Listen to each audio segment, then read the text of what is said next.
كتاب أنزلناه إليك مبارك ليدبروا آياته وليتذكر أولو الألباب.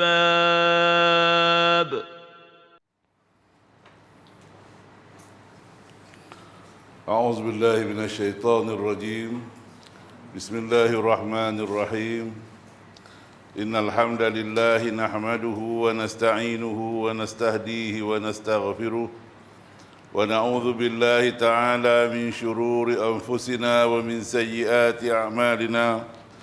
من يهده الله فلا مضل له ومن يضلله فلا هادي له. أشهد أن لا إله إلا الله وحده لا شريك له وأشهد أن نبينا محمدا عبده ورسوله. اللهم صل وسلم على نبينا محمد وعلى آله وصحبه ومن دعا بدعوته وجاهد بجهاده وتمسك بسنته إلى يوم الدين. اللهم انفعنا بما علمتنا وعلمنا ما ينفعنا وزدنا علما. سبحانك لا علم لنا إلا ما علمتنا إنك أنت العليم الحكيم. اللهم آمين. Baik, kita baca hadis ni. An Ka'b bin Iyad qala سمعت رسول الله صلى الله عليه وسلم قال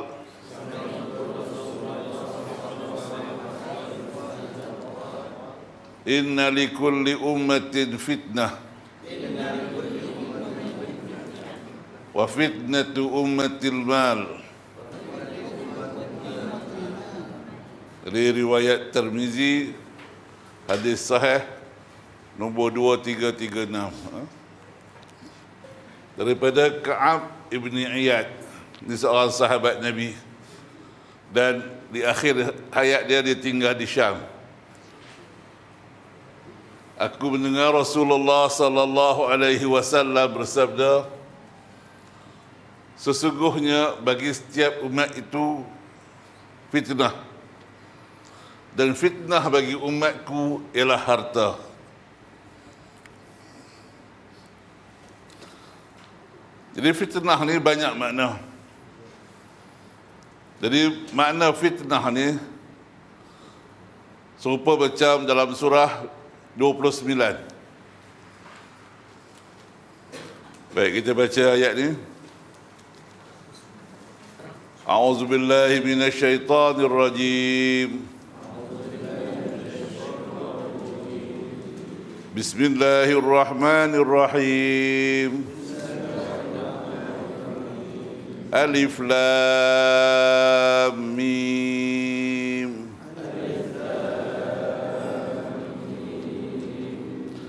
Ahasiban nasu an yutraku an yaqulu amanna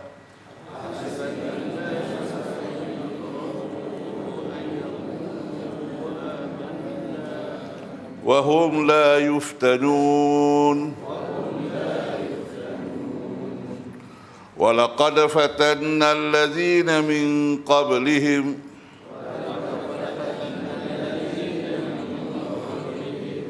فَلَيَعْلَمَنَّ اللَّهُ الَّذِينَ صَدَقُوا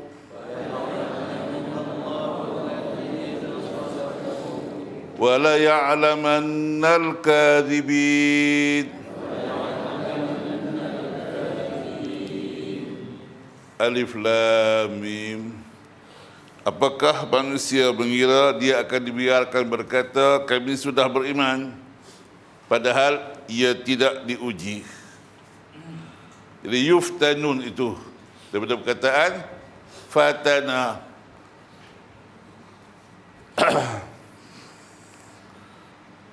Dan sudah pasti kami sudah menguji orang-orang yang sebelum mereka. Lalu kami perlihatkan, Allah perlihatkan siapakah di antara mereka orang-orang yang benar dakwaan iman mereka, dan siapa pula yang dusta. Jadi fitnah ini adalah ujian. Jadi ujian itu nak buktikan siapakah yang beriman dan siapakah yang dusta. Jadi Allah nak zahirkan kepada manusia ni betapa hamba itu bersyukur ataupun kufur.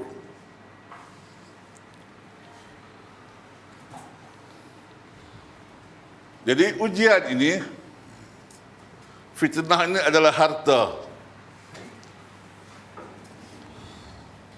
Jadi harta itu pula, apakah yang ditakrifkan dengan harta?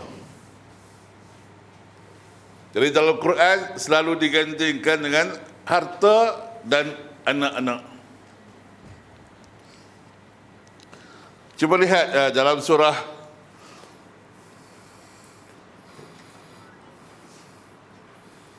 (64) ayat 15. Baik, kita baca ayat ni. A'udzubillahi minasyaitonirrajim.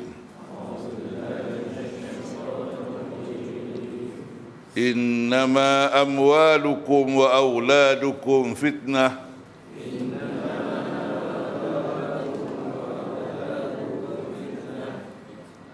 Wallahu indahu ajrun azim.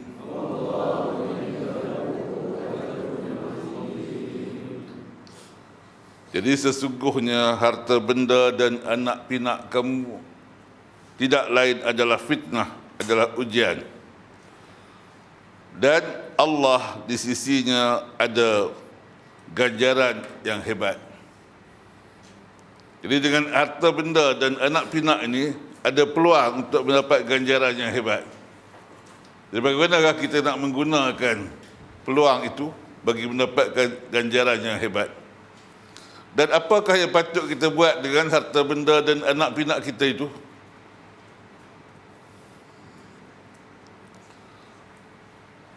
Dalam surah 63 ayat 10, Allah ayat 9, Allah menceritakan apa yang patut kita buat dengan harta benda dan anak pinak kita. Surah 63 ayat 9. Baik, kita cuba kita baca ayat ni. A'udzubillahi minasyaitonirrajim.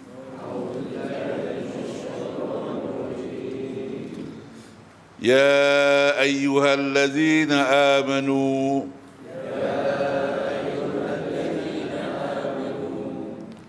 la tulhikum amwalukum wala auladukum an zikrillah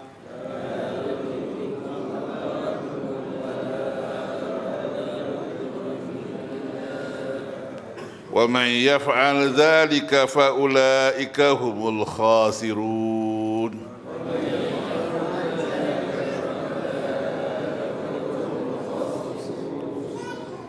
Wahai orang-orang yang beriman, janganlah harta benda dan anak pinak kamu melalaikan kamu daripada zikrullah. Jadi perkataan zikrullah itu dalam terjemahan dia kata daripada mengingati Allah. Dan terjemahan itu tak sampai kepada satu makna yang spesifik, tapi makna yang umum, zikrullah. Sedangkan kalau kita nak faham lebih lanjut, mestilah faham pada makna yang spesifik. Allah kita boleh bertindak dan melakukan sesuatu.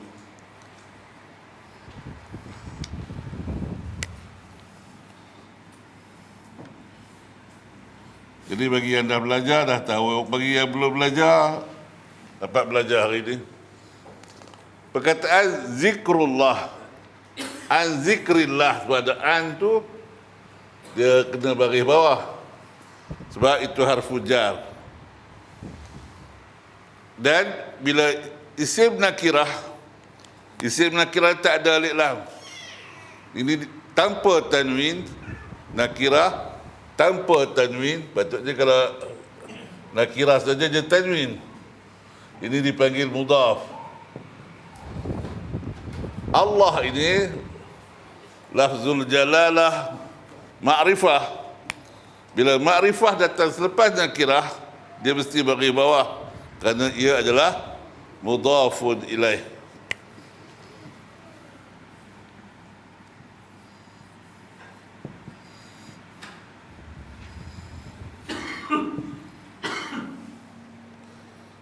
Jadi kaedah bahasa Arab menyebutkan bila datang dalam bentuk mudhaf dan mudhafun ilaih, di tengah-tengah ni kita kena tambah satu perkataan, salah satu di antara tiga kalimah ini, sama ada min,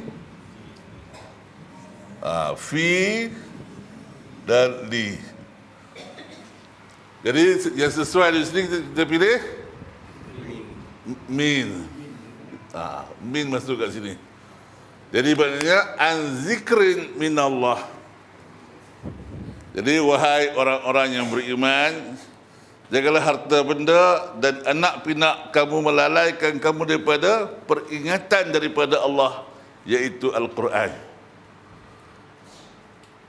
Siapa yang melakukan demikian, lalai daripada Al-Quran, tak gunakan harta untuk memajukan Quran, tak ajar anak-anak untuk belajar Quran dan mengajar Quran, faulaika humul khasirun, maka merekalah orang-orang yang rugi.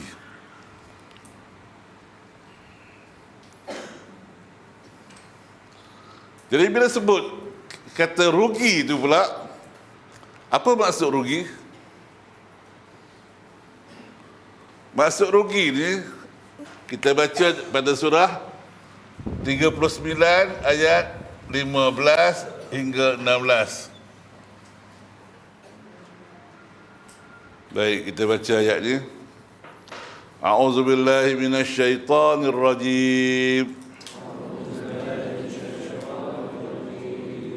Fa'budu ma syi'tum min dunih.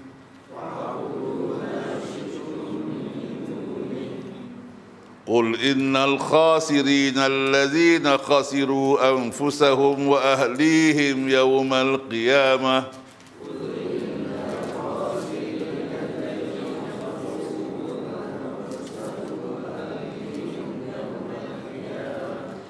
ألا ذلك هو الخسران المبين.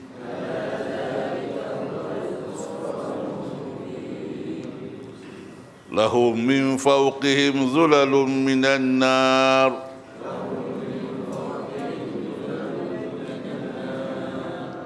ومن تحتهم ظلل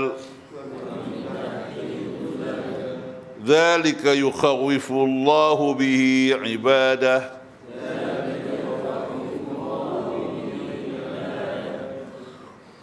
يا عبادي فاتقون.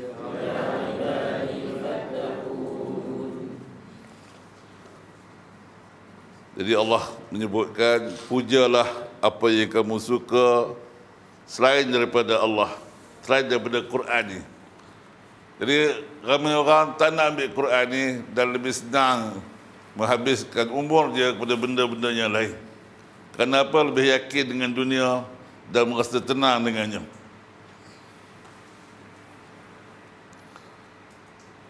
Beritahulah mereka, wahai Muhammad, sesungguhnya orang-orang yang rugi itu ialah orang-orang yang merugikan diri sendiri dan keluarga mereka pada hari kiamat kelak. Itulah kerugian yang nyata. Bagi mereka di akhirat esok akan diberi tempat yang di atasnya api, di atasnya lapisan api dan di bawahnya lapisan api.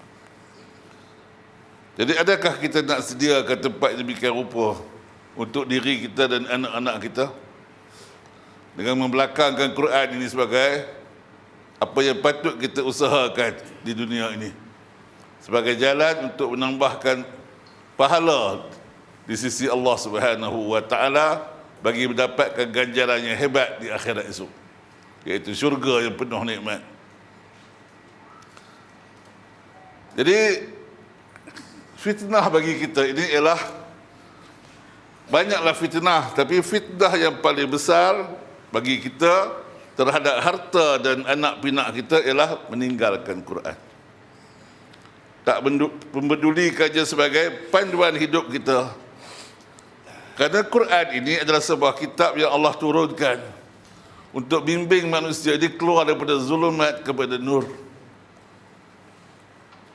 untuk bebaskan manusia daripada zulumat syirik kepada nur tauhid, nak bebaskan manusia daripada zulumat jahiliah kepada nur hidayah, nak keluarkan manusia daripada zulumat bid'ah kepada nur sunnah. Tapi manusia tak pedulikannya. Apa akibatnya? Tentulah ia rugi di akhirat esok. Kerana yang menunggu dan menantinya ialah balasan neraka. Jadi oleh kerana itu, kita mestilah berusaha untuk menggunakan seluruh harta kita ini. Harta ini maksudnya segala kekayaan kita dan juga anak pinak kita. Itu maksudnya harta. Harta ni maksudnya dirham wa dinar dan banun, iaitu anak-anak. Satu hari seorang lelaki datang jumpa Rasulullah sallallahu alaihi wasallam. Baik, baca hadis Rasulullah ni. Jadi sahabat tu bertanya. Sahabat tu bertanya Rasulullah, minta penjelasan. Ya Rasulullah, inna li malan wa waladan wa inna walidi yahtaju ila mali. Jadi lelaki itu kata, ya Rasulullah, sesungguhnya aku mempunyai harta dan juga ada anak yang nak ditanggung. Sesungguhnya bapakku pula dia memerlukan hartaku. Jadi jawab Nabi, anta wa maluka liwalidika inna awladakum min atyabi kasbikum fakulu min kasbi awladikum. Jadi jawab Nabi, engkau dan harta engkau adalah milik bapa engkau. Maksudnya engkau dan harta engkau adalah harta bapa engkau. Sesungguhnya anak-anak kamu daripada hasil usaha yang paling baik daripada kamu. Yang kita ajar, didik mereka daripada kecil tu, bila dah besar nanti, itu harta kita. Maka harta tu boleh digunakan. Sebab itu ikut hukumnya bila bapa ambil duit anak, dia tak ada tuntut untuk ganti balik. Dan boleh ambil bila-bila masa walaupun tak beritahu. Kerana itu harta kita. Jadi Nabi kata lagi, makanlah daripada usaha anak-anak kamu. Jadi usaha anak-anak tu adalah hasil daripada usaha kita. Itu adalah harta kita. Sebab itulah di sini Nabi kata al-mal. Al-mal tu maksudnya ialah duit kita dan segala usaha kita serta anak-anak kita sendiri. Itu adalah hasil usaha kita. Jadi nak jaga harta ni mestilah jaga ke jalan yang Allah redai, iaitu ke jalan untuk memajukan Quran ini. Harta itu digunakan untuk infak bagi membangunkan kemajuan agama kita.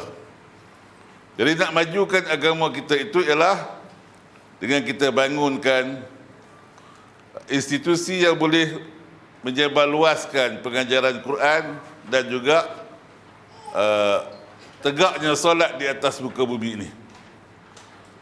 Kita mesti usahakan untuk kembangkan Quran dan juga tegaknya institusi solat di muka bumi ini. Dalam surah uh, 29 ayat 45. A'udzu billahi minasyaitonir rajim. Utlu ma uhiya ilaika minal kitab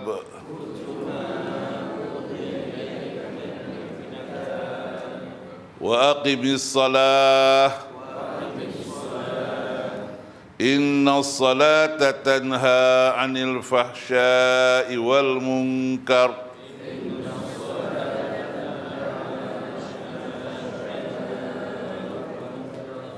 wa la dzikrullahi akbar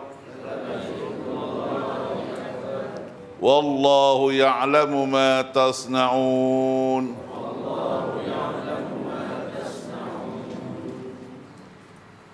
Jadi Allah perintahkan, bacalah apa yang diwahyukan kepada engkau daripada Alkitab. Iaitu perintah yang Allah turunkan dari Lauh Mahfuz sana untuk dibaca di bumi ini yang disebut sebagai Quran. Dan dirikanlah salat. Jadi salat ini adalah munajat kepada Allah. Yang kita baca dalam tu ialah apa? Al-Quran.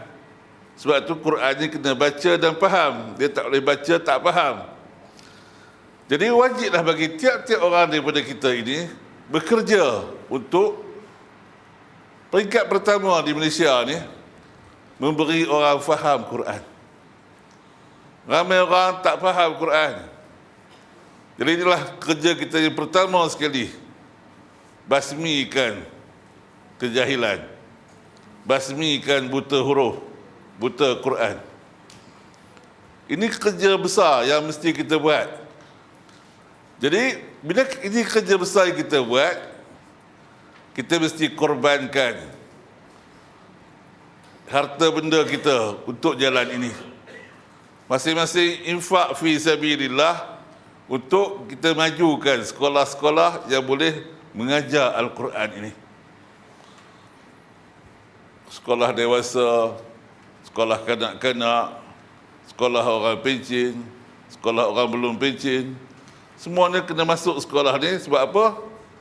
Mereka belum faham Quran lagi. Mereka tak faham Quran ni, mereka tak diberi peluang daripada dulu. Tak sempat nak belajar. Jadi kita jangan abaikan masalah ni. Kalau kita tak buat, siapa nak buat pula? Jadi kerana itu, harta ini kalau tak digunakan untuk tujuan itu, maka kita telah mensia-siakan anugerah Allah kepada kita.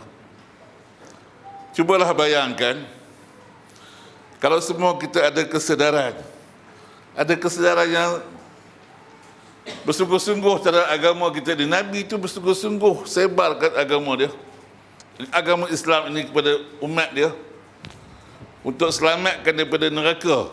Itu tujuan kita. Tengok kawan-kawan kita, saudara mara kita, adik-beradik kita yang tak faham Quran, dia apa kesudahan mereka? Selamatkah mereka? Ataupun kita biarlah mereka masuk neraka, itu hal dia.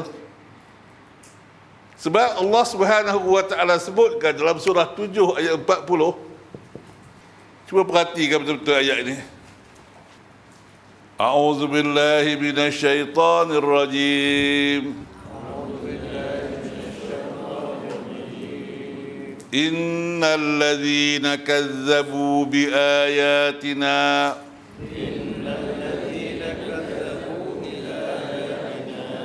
wastakbaru anha la tufattahu lahum abwabus sama'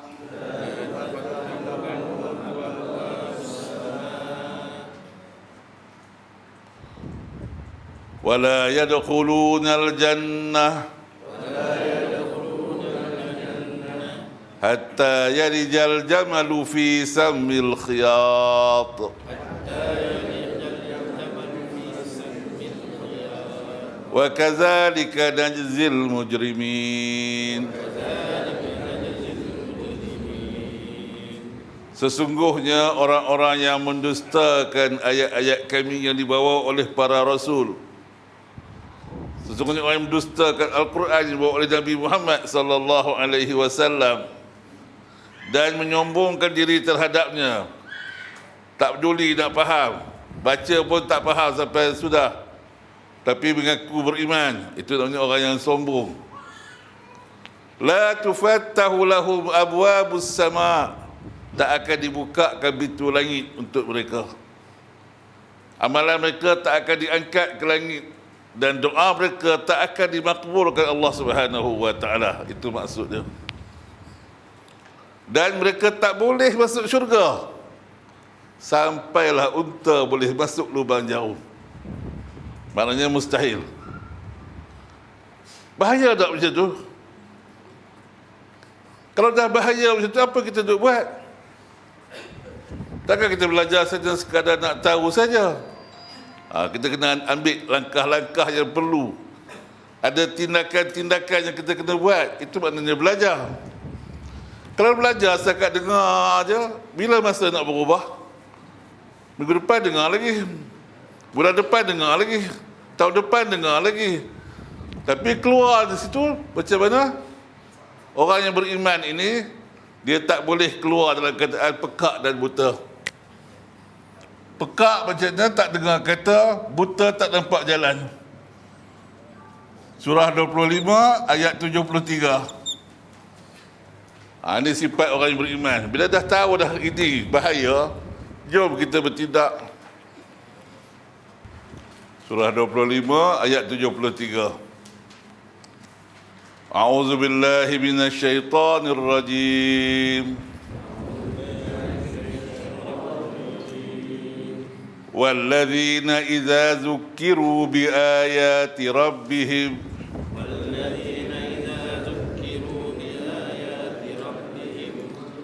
lam yakhirru 'alaiha summan wa 'umyana.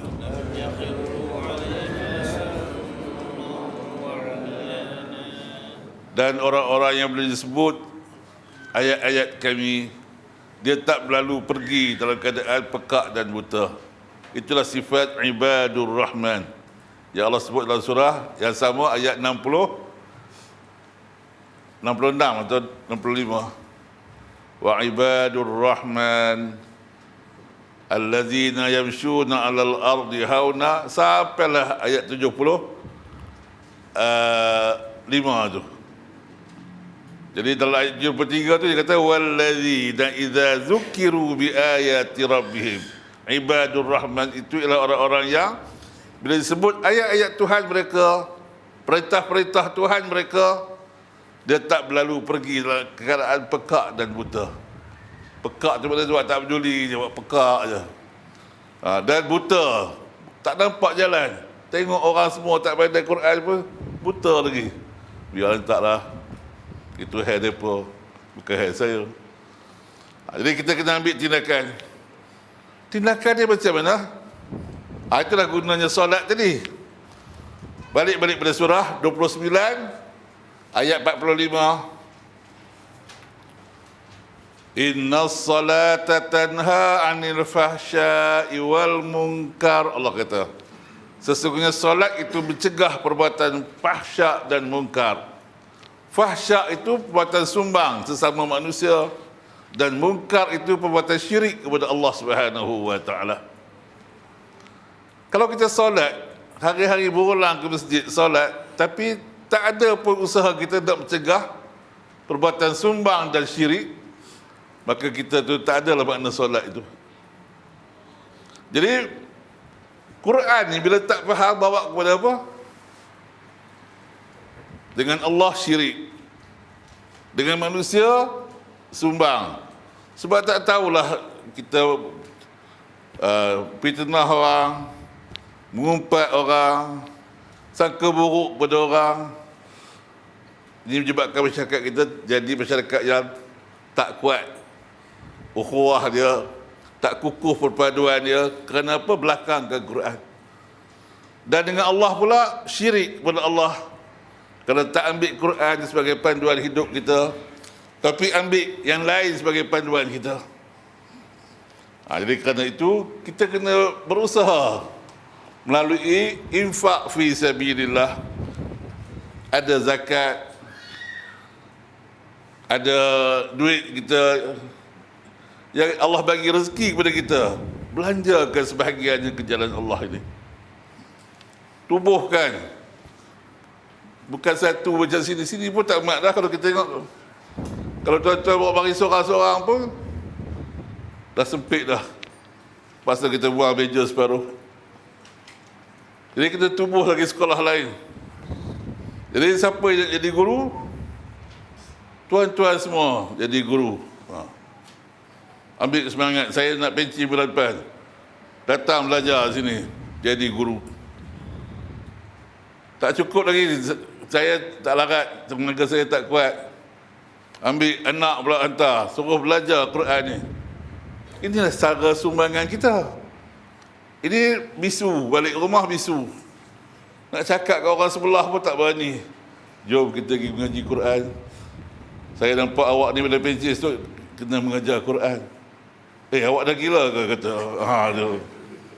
Cakap lah, jangan bisu. Kalau tak cakap namanya bisu. Sumun, bukumun, umyun. Dia kata pekak, buta dan bisu. Jangan jadi orang yang pekak, buta dan bisu. Kena cakap. Ajak anak-anak ni. Kecuali tuan-tuan semua ni duda. Tak ada isteri, tak ada anak kan. Datang bersorang je. Tapi ramai yang datang ni kebanyakannya duda. Itu jadi masalah. Dan yang perempuan pula ramai yang datang ni adalah janda. Tak ada anak apa semua. Cuba seorang bawa masing-masing, barulah jadi agama kita kuat. Kerana kita bawa harta kita tu, duit kita dan juga anak-anak kita ni ke jalan Allah Subhanahu wa taala. Nanti kita rugi kalau tak buat begitu. Jadi ini satu peringatan semasa kita hidup di dunia ni untuk kita bertindak. Dah sampai ke akhirat esok, tak ada lagi dah. Masa tu bergaduh masing-masing. Tuduh-menuduh antara satu sama lain. Penyesalan tak ada makna lagi. Tapi sekarang ni peluang untuk bertindak masih ada. Kita kena bertindak. Jadi perkara yang kita kena cakap juga walaupun orang tak suka ke, kita kena infak fi sabilillah. Katakanlah kalaulah duit zakat, duit harta kita adalah setahun 5,000 je seorang. Setahun fi sabilillah. Macam akhir dunia ni boleh dibelanjakan begitu, lebih dari itu lagi boleh kita belanja. Nak berjalan ke mana-mana ke, habis lebih dari itu lagi. Kalaulah kita semua ni ada lebih kurang dalam 100 orang, setahun kita dah dapat banyak ni lah. Boleh tak kita buka sekolah satu tahun depan di tempat yang lain pula? Dan kita buat macam tu, tiap-tiap tahun buka kelas ni saja satu sekolah. Jadi yang muda-muda kerja pun tak tahu lagi, mari belajar betul-betul. Yakin dengan Allah, bekerja di jalan Allah, bangunkan agama Allah. Tak bolehkah kita buat begitu? Jadi inilah namanya kita dapat menguruskan fitnah ni. Ini ujian. Tapi kalau fitnah ni dapat diuruskan dengan baik, maka ia akan menjadi satu kejayaan bagi kita. Kejayaan untuk mengembangkan agama ni. Kerana ini kewajipan kita. Jadi selama ni kita asyik datang ke kelas, kita kata kelas ini adalah taman-taman syurga. Ayat tu betul. Tapi kalau duduk dalam taman je, menyiram pun tidak, adakah taman itu akan berkembang menjadi taman-taman syurga? Jadi asyik azab pula kita. Kamu duduk di taman tak ambil apa-apa pun peluang. Hanya tengok je bunga tu kan. Tengok je sayur tu kan. Buat baliklah sikit. Ni tak ada usaha. Alhamdulillah tuan-tuan semua berada di taman-taman syurga. Allah suka orang-orang yang berada di sini. Tapi tak buat apa-apa. Allah suka. Alhamdulillah tuan-tuan semua baca Quran tiap-tiap hari walaupun tak faham, dan tak faham sampailah dah 60 tahun. Alhamdulillah. Kerana bijaksananya tuan-tuan, 60 tahun pun tak faham lagi. Macam tu lagi ibaratnya kan. Saya nak cerita ni memanglah bunyi bahasa tu tak berapa elok sikit. Tapi nak cerita betapa besarnya kita diubah fikiran kita. Ubah cara berfikir. Belajar Quran sungguh-sungguh. Ini untuk selamatkan diri kita dan keluarga kita daripada api neraka. Itulah maknanya. Inilah makna cara mengajar yang kita disayang antara satu sama lain. Kalau saya nak beri seronok tuan-tuan dan puan-puan semua, saya kata Alhamdulillah baca Quran tak faham pun okey juga. Jadi tuan-tuan seronok je lah baca tak faham sampailah sudah. Padahal kita ada kaedah dia nak belajar Quran ni. Kita kena ada sikit pengorbanan untuk apa? Agama kita. Jangan biarkan kita ni dalam keadaan kejahilan, baca Quran tak faham, kerana itu satu dosa. Itu satu dosa yang kita terus bawa je sampailah. Kalau sampai mati macam mana? Lepas mati nanti itu akan ditanya di akhirat esok. Di kubur esok akan ditanya. Di pintu neraka esok akan ditanya. Kenapalah kamu tak nak belajar Quran? Tak ada datang orang yang beritahu kepada kamu tentang Quran ini dan tentang pertemuan pada hari ini? Masa tu apa nak jawab lagi? Sebab Quran ini ditubuhkan dengan tujuan untuk mengajar orang semua ni faham Quran. Itu je tujuan dia. Kita adakan semak Quran ini dengan tujuan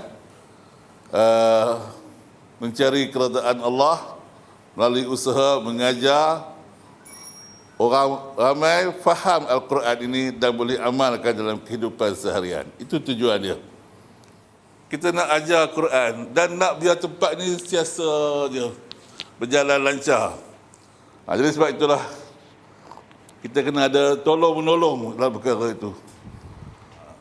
Itulah perkara yang niat kita nak boleh setiap-tiap orang ni belajar Quran sampai pandai. Jangan sampai ada yang kerugian.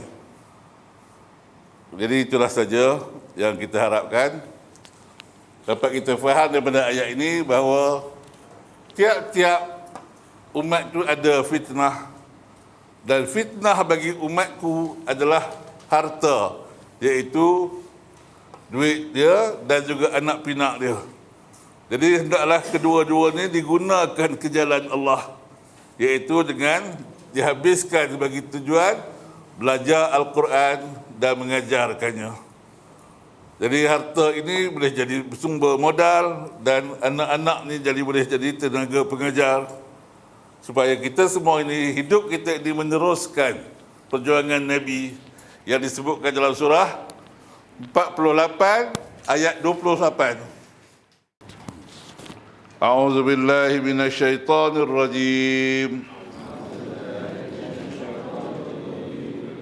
هو الذي أرسل رسوله بالهدى ودين الحق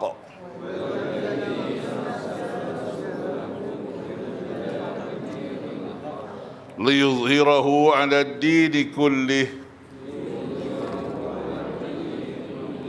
وكفى بالله شهيدا. Dialah yang telah mengutus Rasulnya dengan membawa petunjuk dan agama yang benar untuk memenangkan, untuk mengunggulkan agama ini mengatasi segala agama-agama yang lain, untuk mengunggulkan sistem hidup Islam ini mengatasi sistem hidup yang lain.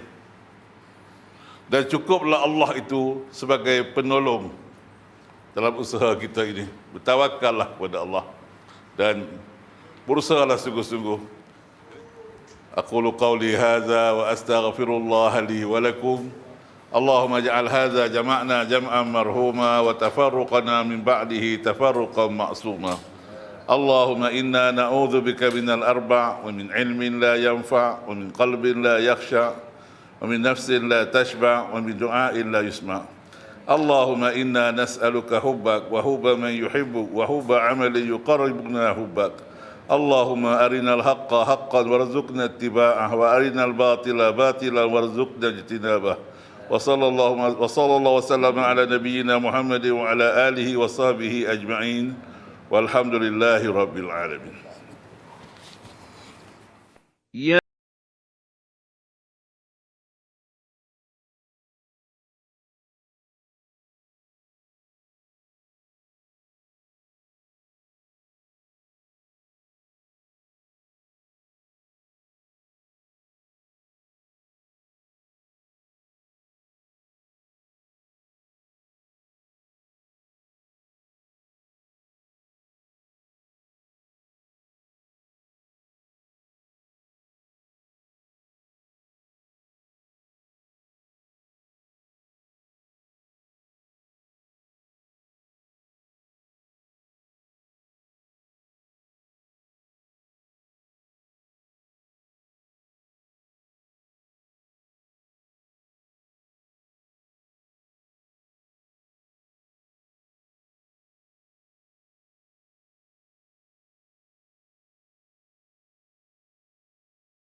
فأصدق وأكن من الصالحين